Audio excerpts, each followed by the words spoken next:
January 15, 1973, sa mismong panunungkulan ni Pangulong Ferdinand Marcos Sr., hinatulan ng parusang kamatayan sa pamamagitan ng firing squad ang isang convicted notorious Chinese drug lord na nagngangalang Lim Sing o kilala sa alias na Guan Susu. Ang naturang execution ay siyang mismong ipinalive ni Pangulong Marcos sa mga telebisyon hindi lamang sa Pilipinas kundi sa buong mundo. Ito ay upang magsilbing babala sa umano'y mga nagtatangkapang magpuslit ng illegal na droga sa ating bansa. Si Lim Sing ay isa sa pinaka-active ng dahil talagang protektado ito ng mismong mga may impluwensyang tao. Ngunit sadyang talagang bakal kung tawagin ang pakikipaglaban ni Pangulong Marcos sa mga illegal noong panahon ng martial law. Ito ay sa kadahilanan na rin na bago pa man idineklara ang martial law ay talagang unti-unti nang umusbong ang pagpasok ng mga illegal na droga sa ating bansa. Ngunit sadyang ang mga kasaysayang ito ay tila ba na itago na lamang at hindi gaanong isinapubliko,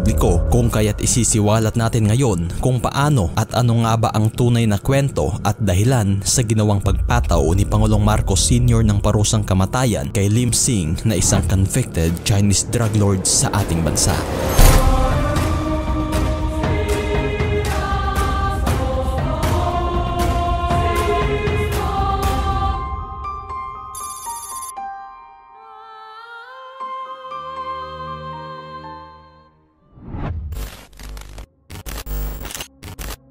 Ang problema sa illegal na droga sa ating lipunan ay talagang hindi na bago. Simulat sa pool ay naging talamak na ang aktibidad na ito kung saan naging dahilan pa nga sa pagkasira ng kinabukasan ng iilang nasasangkot sa ganitong kalakaran. Matatanda ang minsan ng idineklara ng nagdaang administrasyon ang tinatawag na War on Drugs, kung saan naglalayon itong masugpo ang naturang kalakaran ng illegal na droga na dekada-dekada ng hindi gaanong pinagtuusang pansin. Ngunit talagang inamin ng administrasyon na hindi madali ang pagsugpo sa problemang ito sa kadahilanan na talagang mismong mga politiko, tiwaling opisyal at mga maimpluwensyang tao na nasa labas at loob ng ating bansa ang pumapalikod at nasasangkot dito. Kung kaya't sa kasalukuyan ay di maipagkakailang humaharap sa isang napakamalaking digmaan ang ating bansa. Digmaan na hindi pagitan sa bala kundi labanan sa mismong pagbuksa ng mga iligal na droga. Dekada 70 bago pa man idineklara ni nooy Pangulong Ferdinand Marcos Sr. ang martial law, unti-unti nang lumaganap ang pagpasok ng illegal na droga sa ating bansa. Isa sa pinakakilalang sindikatong may kaugnay sa droga ng mga panahong iyon ay ang tinatawag na Golden Triangle Syndicate, at isa nga sa mga pinakakinilalang miyembro nito ay ang Chinese drug lord na nagngangalang Lim Sing na siyang namamalagi sa Pilipinas. Ngunit sa likod ng pagkakasangkot nito sa illegal na gawain, nakilala si Lim Sing bilang businessman sa ating bansa na nagpapatakbo ng mga negosyong minahan, restaurants, printing press at iba pang mga legal na negosyo. Ngunit naging panakipbutas lamang pala ito ni Lim Sing upang maitago ang illegal na gawain nito na may kaugnay sa droga. Kung kaya't sa mga panahong iyon, naging pugad na ng droga ang Pilipinas, kung saan nagpapatakbo na pala si Lim Sing ng mga laboratorio ng heroin sa ating bansa na siyang suportado naman ng Golden Triangle Syndicate. Ayon sa naitala, kayang-kaya umanong makapag-produce ang naturang laboratorio ni Lim Sing sa Pilipinas ng tinatayang nasa humigit 1 kilo ng heroin bawat buwan. 90% rin umano dito ay siya namang ini-export sa bansang Thailand, Singapore at sa kanlurang bahagi ng Amerika. Dito na naging isa sa pinaka-maimpluwensyang drug lord si Lim Sing, kung saan nagawa pa nga nitong makapagpuslit ng kalahating tonelada ng heroin sa bansang Amerika, na ayon pa 10% ng heroin pumapasok sa Amerika ay talagang galing sa mga laboratoryong pagmamay-ari ni Lim Sing. Protektado rin ang naturang inchik ng mga kilalang leader na galing sa iba't ibang bansa, bagay na siyang malakas ang kumpiyansa nito pagdating sa iligal na gawain. Ngunit sa pagpasok ng dekada 70, kung saan mas unti-unti nang lumaganap ang iligal sa ilalim ng administrasyon ni Pangulong Ferdinand Marcos Sr., dito na ipinasa ang Republic Act 6425 o mas tinatawag na Dangerous Drugs Act of 1972. At nang dahil sa tila pagkawalang kibo lamang ng naturang notorious drug lord na si Lim Sing, dito na itinatag ang tinatawag na Constabulary Anti-Narcotics Unit na pinamumunuan ni na First Lieutenant Reynaldo Beroya at First Lieutenant Saturnino Domingo. Isinailalim naman ang grupo sa isang pagsasanay na pinamumunuan ng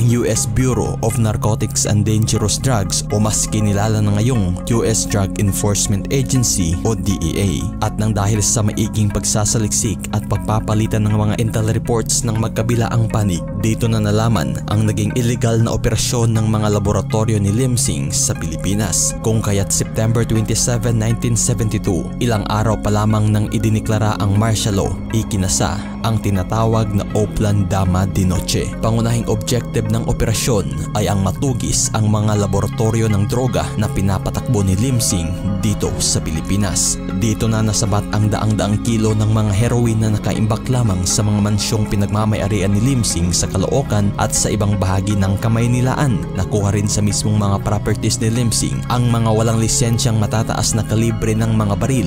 Ngunit sadyang tila walang kinakakatakutan ang drug lord na ito at tinangka ang suhulan pa ang mga dumakip sa kanya kapalit ng kanyang kalayaan. Ngunit sadyang hindi nagpapatinag ang mga opisyal na humuli kay Lim Sing at dinala pa rin ito sa korte at sinampahan ng kaso. At nang dahil nga sumailalim ang Pilipinas sa martial law ng mga panahong iyon, wala nang patumpik-tumpik pa ang administrasyon at agarang pinatawan ng panghabang buhay na pagkabilanggo ang naturang Chinese drug lord. Ngunit sadyang mataas ang naging kumpiyansa ni Lim Sing sa kanyang sarili na matatakasan nito ang mga impluwensyang tao sa loob at labas ng ating bansa. At nang dahil sa pangamba ng Amerika at ni mismong Pangulong Marcos na matatakasan o malusutan lamang ni Lim Sing ang mga kasong nakapatong sa kanyang ulo, dito na nagpahayag ang nooy Pangulong Marcos sa kanyang layuning mapuksa ang ilegal na aktibidad sa ating bansa. Kung kaya't agarang dinala ang kaso ni Lim Sing sa military court at hindi nga nagtagal, isang desisyon ang inilabas kung saan parusang kamatayan ang naging hatol sa notorious Chinese drug lord na si Lim Sing. At upang magsilbing banta sa mga nagtatangkapang pumasok sa Pilipinas upang magpuslit ng ilegal sa halip na silya elektrika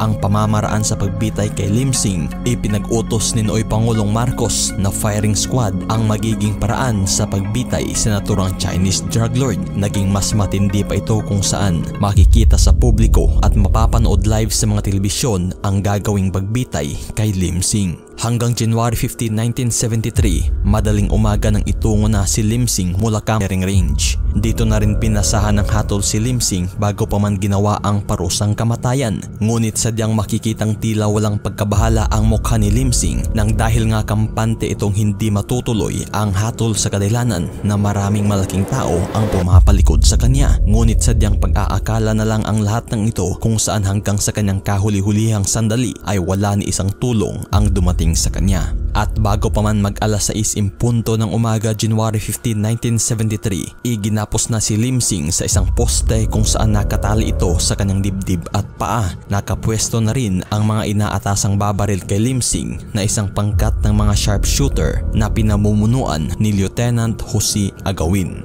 At sa pagpatak nga ng eksaktong alas 6 ng umaga, under the command of Lieutenant Jose Agawin, binaril na si Lim Sing gamit ang mga M1 rifles na diretsong tumama sa kanyang dibdib. At ilang minuto lamang ang lumipas, kinumpirma na ni Lieutenant Colonel Florento Marpa na wala ng buhay ang Chinese drug lord na si Lim Sing. Agaran rin itong ipinaalam kay Philippine Constabulary Chief Brigadier General Fidel V. Ramos at sa oras na alas 6:06 ng umaga, kinumpirma na ng Malacanang ang matagumpay na pagbitay kay Lim Sing. Agara namang tumunog sa mga lokal at international news ang naging pagpataw ng parusang kamatayan kay Lim Sing sa kadahilanan na rin na live itong nasaksihan hindi lamang sa Pilipinas kundi sa buong mundo. At ang naturang kaganapan nga ay siyang nagsilbing palatandaan na hindi nagbibiro ang pamahalaan ukol sa pagpuksa ng mga ilegal na gawain. At mula sa mga panahong iyon ay tila nakita nga ang naging positibong epekto kung saan unti-unti nang napuksa at napigil ang ilegal na aktibidad ng droga sa ating bansa.